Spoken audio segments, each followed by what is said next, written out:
doesn't matter what sport is being played, nor what players are out on the field. In each event, there are athletes that are beloved and athletes that are hated. And in racing, it's no different, from the local dirt track to the biggest motorsports in the country. Fans have their heroes who they cheer for and villains who they love to boo.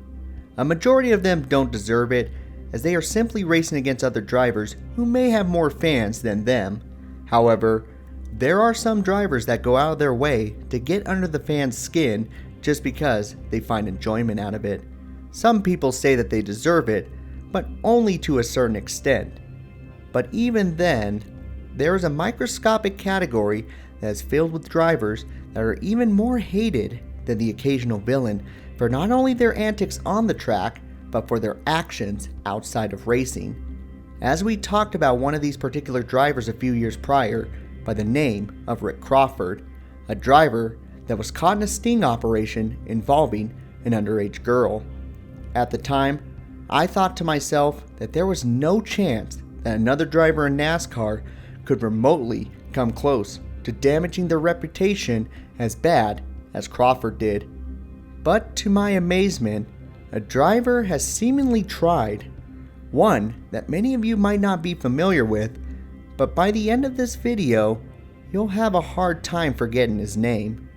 Today, we dive into a driver named Cody Dennison, a driver who had an unbelievable journey through racing, only to ruin it through a disturbing path of pure self-destruction.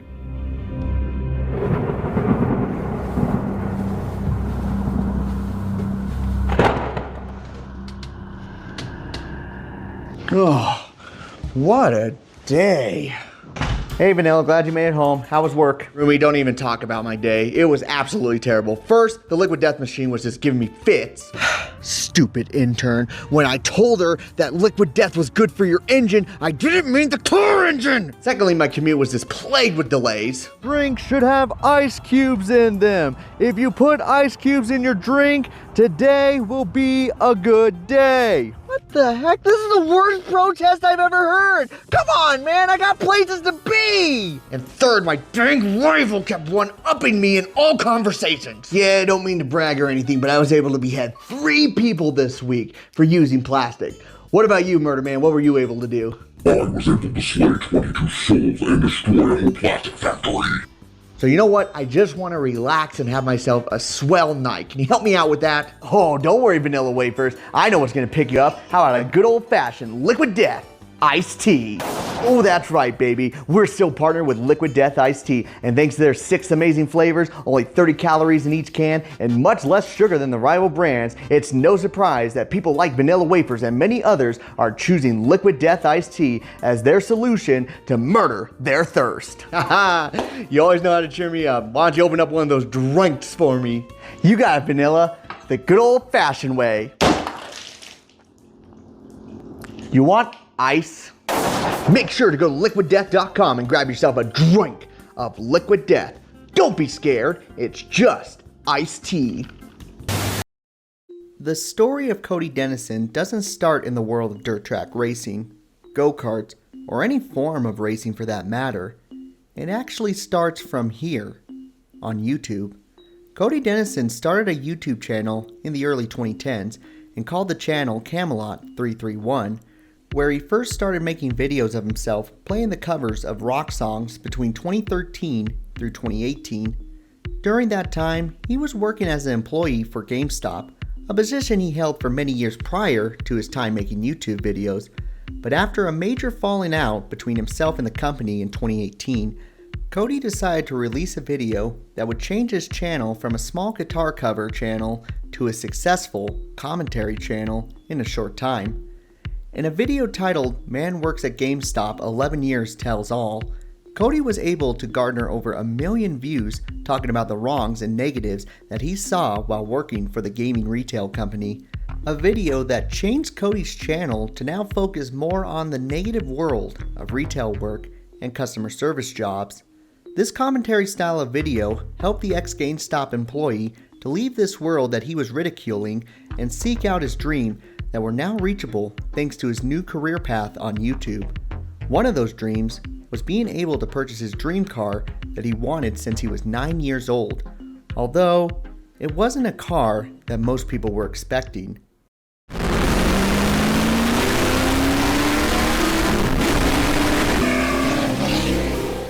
In May of 2020, Cody Dennison would purchase an old Generation 4 NASCAR stock car.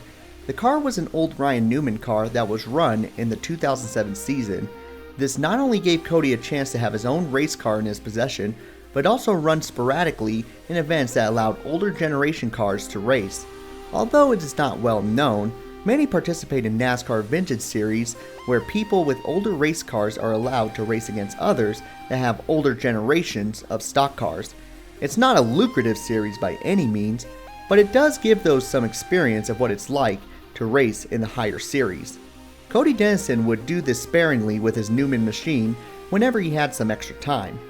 As the years went by, Cody continued to work on his channel while having the itch to race whenever he could. That's when a deal of a lifetime came to him at the start of the 2024 season. In February of 2024, Cody Dennison had lined up multiple offers to run in the ARCA Menard series with multiple smaller teams throughout the 2024 season. Some of those teams included Club Racing, Wayne Peterson Racing, and Fast Track Racing. Although the driver failed to qualify for the first two events he entered into, it would be the Talladega race in which many were the most excited for, as he and multiple partners got together with Fast Track Racing to run the 01 Cyber Frog machine at the 2.66 mile superspeedway. Cody was both excited and nervous at the same time, but managed to put on a good showing with the team, finishing 17th out of 34 cars with little to no damage. This allowed the new Alabama driver to continue on with the team throughout the 2024 season, where Cody scored a pair of top 10 finishes in his rookie season and finished 7th in the ARCA standings, a respectable job for running with such a small budgeted team. Once 2025 rolled around, Cody Dennison not only continued running in ARCA series events, but also received an opportunity to run part-time with Rayum Brothers Racing, another small budgeted team, but one that raced in the Craftsman Truck Series. Cody's debut in the Truck Series came at the 5th race of the season at Martinsville Speedway. He only wound up finishing 30th, but I'm sure for him it was a huge deal, as he was continuing to move up the ladder, living his dream thanks to his success on YouTube, exposing the true horrors of what it's like working in retail. It appeared that everything was on the right track for the newcomer to the sport, but as quickly as he came, he was let go within the following months by Rayum Brothers Racing, and from what it appeared, many were in support of the decision, both externally and eternally, which was strange to say the least. Why all of a sudden the abrupt change? By all means, everyone should have been looking at this driver in a more positive light, but instead it was almost the opposite. Shouldn't he have been getting similar love to a star like Cletus McFarland? Well, unfortunately no, because during this time, Cody had revealed a side that was almost impossible for fans to root for. As we have mentioned before, Cody Dennison built his success from commentary videos, which means he has made a successful living off of his opinions.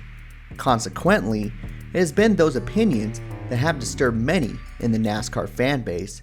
It appears that Cody loves to tweet some questionable comments on social media, sometimes stuff that are egregiously against women. Some of those tweets include, "I wholeheartedly believe that women will be the driving force to dismantle free speech resulting on modern day slavery, that wars will be fought over all to get back to the same point at 1995 in 1,000 years. Women are cancer. Women get furious when they see other women with actual life skills instead of being annoying and useless. Quote, LOL Netflix and wine is my interest. Why do women have a seat at any conversation? Because the enforcement arm of society wills it as a gift, men." Definitely not appropriate posts to be sent out in any manner, as we have seen drivers be suspended for even liking or sharing posts that are considered offensive in nature. This obviously upset many, but believe it or not, this is not what many are upset or disgusted about when it comes to Cody Dennison.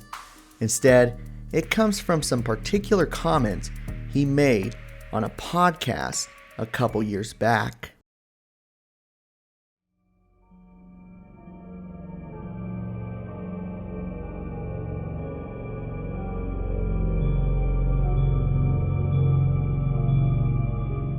What you are looking at is an anime that some watchers of the genre may know, but preferably would rather not know. It's not like other animes that are aimed towards a younger audience or deliver a positive message, but rather one that focuses on a more adult and sexual tone. Worse, those scenes tend to include moments of a non-consensual nature involving individuals under the legal age. It's an anime known as Redo of Healer, an anime that has been rightfully criticized by many for its disturbing plotline. Many are wise to stay away from it, but some enjoy it, and in Cody Dennison's case, perhaps a little too much. On November 11th, 2023, Cody Dennison, along with some partners that he has on a podcast called Camelcast, the three were discussing the anime in great detail about the most graphic parts of the show, and rather being more disgusted by what he was watching, Cody explains to his co-host how pleasurable the show was, to the point where he even says this. Oh yeah. Sounding like... Oh yes, for sure. Okay. All right. Yeah. For sure, bro. I watched like the first 3 episodes and immediately had to go. All right. Yep. Sign me up. Where do I watch this? Read it. You might. It wouldn't take long for this video to quickly resurface into the NASCAR community, and many were appalled by the comments that were made. Fans were used to drivers being fans of anime and had no problems with it, but this was something far more deplorable. Cody Dennison seemingly became one of the biggest villains in the sport, and he almost did it entirely from actions on social media. By the late summer of 2025, it was announced that Rayum Brothers Racing was parting ways with the Alabama driver. However, the situation only got worse when Cody decided to get on social media again and tell the world this. Got a video coming soon about being canceled behind the scenes from a race team for being a conservative. Recorded calls and messages. Going to be a wild ride. Keep your ears peeled. Unfortunately, it appeared the route that Cody was going to take was similar to what he did with GameStop a few years back, except this time it appeared that he was more in the wrong than his previous employer. In his comments, a racing sports agent by the name of Nathan wrote this in response. "You are so dumb, it's legitimately unbelievable.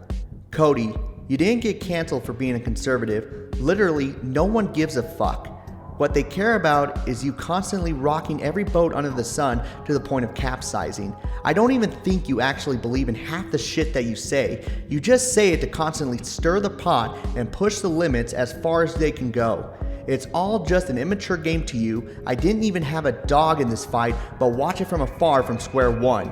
NASCAR is a professional sport, one funded by corporate partnerships, probably more so than any other sport in the US. To be a professional driver, you're expected to represent yourself in a professional manner. All your terrible takes, constant shit posting, and all the other BS you post on social media aside, you literally didn't check a single box under being a professional. Showing up to signings in tank tops, having the cockiest attitude towards your team and competitors, just being a genuine mess across the board, there was no way you were ready and or understood the responsibility that came with being a driver in this sport. Dude, people warned you, gave you advice, and you had a leash longer than most, and you still did everything in your power to make sure that you pissed it away. Posting homophobic memes about the LGBT community, posting racist shit, attacking other countries constantly, literally starting your Truck Series career off with a tweet the day after you announced your deal, attacking a country that your fucking team owner was literally a citizen of. Like, how fucking dumb can you actually be? You had every chance under the sun to get this right, dude. You didn't have to agree with anyone. You didn't have to change your views. You just had to shut the fuck up and be a representable human being, with despite being given every opportunity to do so, you just couldn't do. Literally all you had to do, Cody, was shut the fuck up, and you couldn't do it. You didn't get canceled or fired for being a conservative. You got fired for proving time and time again that you are a genuine shitty person. It appears that this was the final nail in the coffin for Cody, as he has not received a ride since, nor has he made a video he promised to make about the situation. Although it's unclear whether or not Cody will ever get another chance, it's fair to say that his reputation is severely ruined in the world of racing, which is truly a shame, knowing the opportunities that he has been given in such a short time. In NASCAR, reputation is important, and it seems like lately no one has put themselves in more of a disturbing light than Cody Dennison.